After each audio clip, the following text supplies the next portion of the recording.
Kita lanjutkan belajar tentang pengalaman mobile dan pemrograman berbasis objek menggunakan Android Studio. Bagian yang ke-9 kita akan belajar tentang constraint. Kita langsung ke materinya. Pada materi sebelumnya kita sudah berhasil membuat sebuah penjumlahan. Kemudian di dalam sini masih ada masalah, yaitu kita belum memberikan batasan atau constraint. Jadi constraint adalah batasan. Misal ini kalau tidak diisi, kalau kita tekan ini, maka dia akan error.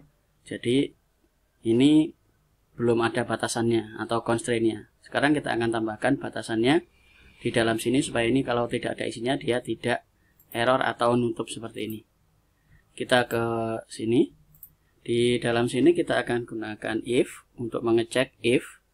Kemudian di dalam if ini kita akan panggil yaitu build underscore 1 dot, sama seperti yang ini, getText dot getText, kemudian dot to string. Jadi kita akan cek dot equals, kalau ininya kosong, kemudian dia akan mengerjakan apa. Nah, dalam sini kita akan build 1 dot set error, ini kita tulis harus diisi.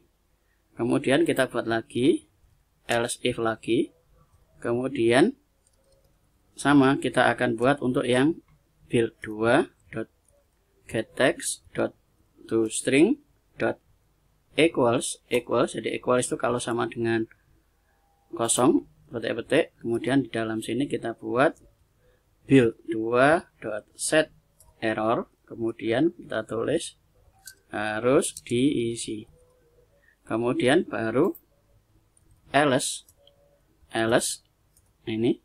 Kemudian ini akan kita masukkan ke dalam else yang bawah. Kita Ctrl X, kemudian kita taruh di dalam sini. Nah, ini hasil yang kita buat. Jadi kalau di dalam sini equals sama dengan petik-petik ini kosong, kalau sama dengan kosong, maka dia akan jalankan ini. Kemudian dicek lagi apakah build 2 equalsnya sama dengan kosong juga. Kalau ya, maka dia akan jalankan ini. Kalau tidak, baru dia akan menjalankan yang bagian ini. Kita akan coba jalankan di dalam emulatornya, Nox-nya. Kita tunggu. Sekarang kita lihat di dalam sini. Kalau kita klik dalam sini, kita tulis, nah ini keluar harus diisi. Misal dalam sini saya isi 2, yang bawah masih kosong. Nah, ini kalau dalam sini, ini hasilnya ini harus diisi. Kalau kita klik 2 lagi, maka hasilnya 4. Jadi kalau ada salah satu yang kosong, maka dia akan menampilkan pesan harus diisi. Itu fungsi dari constraint atau batasan. Kita sudah bisa membuat batasan. Caranya dengan menggunakan if, sangat sederhana. Kemudian di dalam kurung kurawal buka ini adalah perintah jika if ini bernilai true atau benar. Kalau kosong maka dia akan jalankan ini. Kemudian jika tidak maka dia akan ke else if. Kemudian ini diuji lagi, apakah dia equal sama dengan kosong. Jika iya maka dia akan jalankan ini. Nah, jika tidak maka dia akan menjalankan ini, yang fungsi penjumlahan yang sudah kita buat di materi sebelumnya.